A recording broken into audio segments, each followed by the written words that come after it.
Bank Nifty weekly expiry के दिन बाजार में जोश रहा। सेंसेक्स निफ्टी नए शिखर पर बंद हुए। सेंसेक्स आज 409 पॉइंट चढ़कर 74,086 पर गया तो निफ्टी 118 पॉइंट चढ़ा और 22,474 पर बंद हुआ। तो बाजार का और हम हाल समझेंगे। हमारे साथ हमारे सहयोगी सुमित मल्होत्रा जुड़ गए हैं।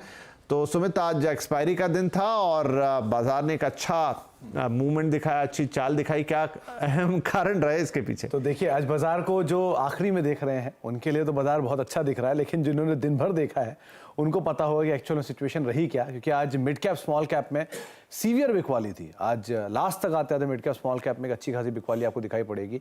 और एडवांस डिक्लाइन के लिहाज से देखा जाए तो करीब करीब हर 400-500 शेयरों की तेजी के सामने 1800-1900 शेयर जो कि बिकवाली में खड़े थे।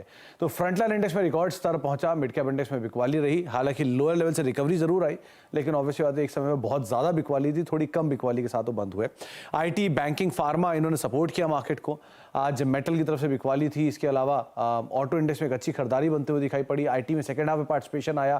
फर्स्ट हाफ में निफ्टी बैंक जोरदार तेजी के साथ कामकाज कर रहा था। तो एक एक्शन पैक्ड दिन था और प्रेशर था रियल्टी में, एनर्जी में, पीएसयूज में, जहाँ थोड़ी बहुत बिकवाली आते हुए दिखाई पड़ी। लेकिन ओवरऑल आज लास्ट आवर में रिकवरी रही मिड कैप स्मॉल कैप में और फ्रंट लाइन इंडेक्स में एक अच्छी खरीदारी के साथ बाजार बंद होता हुआ दिखाई पड़ा।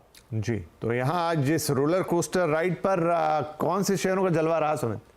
तो एक बढ़िया तेजी रही। बजाज ऑटो में निफ्टी के टॉप गेनर्स में शुमार होता हुआ दिखाई पड़ा। 12,000 रुपए की बातचीत कल प्रोमोटर की तरफ से आई थी। आज 8600 रुपए में बंद हुआ। कोटक महिंद्रा बैंक 2.5% ऊपर, भारतीय एयरटेल 2% ऊपर, एक्सिस बैंक 2.25% की बढ़त यहां पर आते हुए दिखाई पड़ी।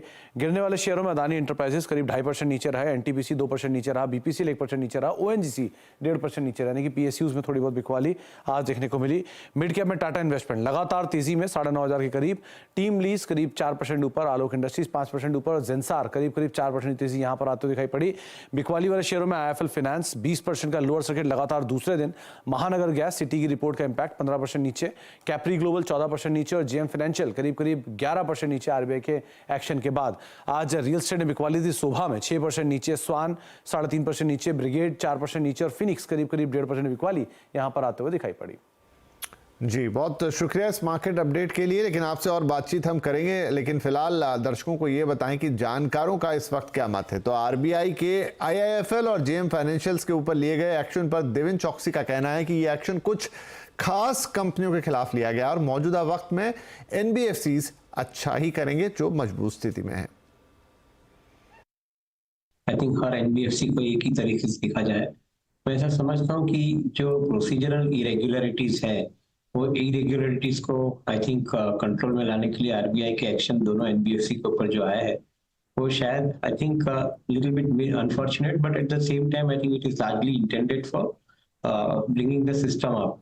तो मैं नहीं मानता हूँ कि उसके अंदर कोई ज्यादा दूसरे बैंकों या दूसरी एनबीएफसी को कोई असर होना चाहिए। तो मैं ऐसा समझता हूँ कि I think in this period probably some of the stronger NBFCs will get relatively better preference